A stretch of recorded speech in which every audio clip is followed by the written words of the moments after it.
Welcome back. Thanks for taking the time to stop and watch this video. I really do appreciate it. So a few years ago, my wife was given this plant, and for sentimental reasons, it means a lot to us. And we're slowly killing it. We're not really plant people and had no idea what it really needs. Water, sun, the soft sounds of Kenny G. We were watering it when we remembered. Sometimes too much, sometimes not enough. Did I water it? Did my wife water it? Honestly, we were just guessing and hoping one of us remembered. Thankfully, we don't do the same as with our kids. I'm pretty sure. So before we send this to our brown leafy grave, we really need to sort this out. And this is where the Apollo Automation PLT1 plant sensor comes in.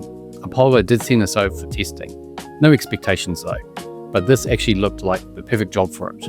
So the PLT1, it tracks things like soil, moisture, light, temperature and humidity. So you get a really good picture of what's going on around the plant. There is a battery version as well.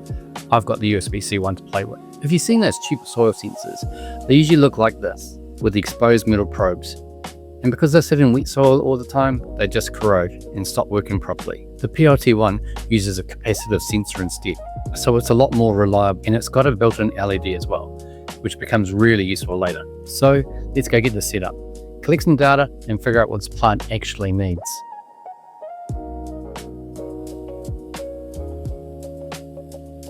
Adding it into Home Assistant is really straightforward. First of all, we'll go plug our plant sensor in.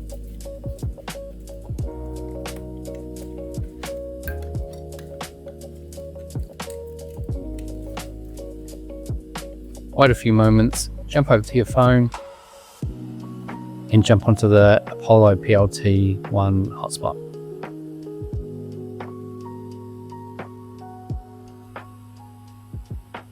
Once connected, you can jump over to 192.168.4.1, which is the sensor's web page where we can configure the wireless. Go connect to your wireless and hit save. The PLT1 will now reboot. If we jump over to Home Assistant and into ESP Home Builder, we wait a few moments, we'll see the device being discovered. You may need to do a refresh of your page. Simply take control, go and add the name that you want it to be called. I'm going to call mine Lounge Plant Sensor, and take control. Now we can go jump over to integrations and we'll see that the Apollo Plant Sensor has been discovered. Click on add and then finish. And just like that, we've got data. But now what? While it's great that we've got raw data, making sense of it can be a bit confusing. But this is where things get really interesting. While going through the Apollo wiki, they pointed me towards Open Plant Book and the Home Assistant Plant integration. And this is where it actually became useful. What it does, it takes all that raw sensor data and translates it into something meaningful. And it's based on what this specific plant actually needs. So instead of guessing, we're now working off the actual plant requirements, something I didn't think I would be doing. If you would like a full walkthrough of how this is set up, let me know in the comments and I'll do a proper step-by-step. Now, as soon as we look at this properly, the problem becomes pretty obvious. The moisture is too low and the light is low as well. So it's just not one thing, we're getting both wrong. So we fixed the obvious first. We gave it a proper watering and moved it somewhere where we thought there'd be more light. And that did help. The moisture came right up, but the light still wasn't where it needed. So at this point I started wondering, maybe it's the sensor that's wrong, or am I missing something? So I decided to test it.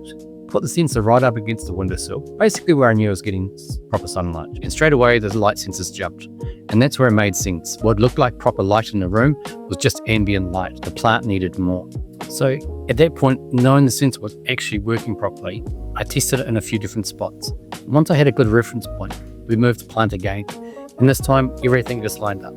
The moisture looked right and the light was finally where it should. At that point, we actually understood what the plant needed, but I still didn't want to have to pull out my phone every time I wanted to know if the plant needed feeding or not. And this is where Home Assistant really comes into its own.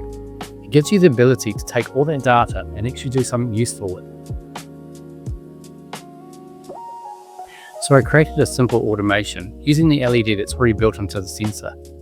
Now, when I first got started, I tried to include everything: moisture, temperature, humidity, light, basically trying to build the perfect system, which never ends well. But it didn't take too long to realize that actually it just made things worse. I don't want to be moving this plant around every day because it's a bit colder, a bit darker, too hot. So the weather's just changed. So I already knew that this spot worked. So I stripped it right back to just one thing that actually matters day to day. Does it need water or not? Now the automation is really simple. When the moisture status changes, it just updates the LED. And now the plant just tells us what to do. If it's blue, it needs water. If it's red, I've overdone it. If it's green, leave it alone. It sounds simple, but it is kind of the point. One signal, one action. And honestly, my wife loves this. But we did manage to create a new problem. Because as we start adding more plants inside and out, we don't really want to have to be walking around checking each one, which is exactly where we were before, forgetting. So let's fix that as well. Let's make a remembrall. Hey look, Neville's got a remembrall. I've read about those. When the smoke turns red, it means you've forgotten something. The only problem is, I can't remember what I've forgotten. So I built this lithophane memories box for my wife a while back, and under the hood it's just running WLED, which means we can tie it into Home Assistant.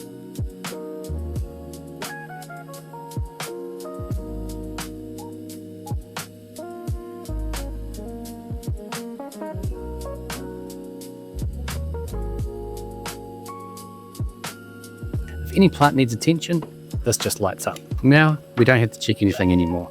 Just glances at it as I walk past and know exactly what I need to do. If I want to see the big picture, then the dashboard helps me understand what's going on. It went from guessing to actually understanding what the plant needs.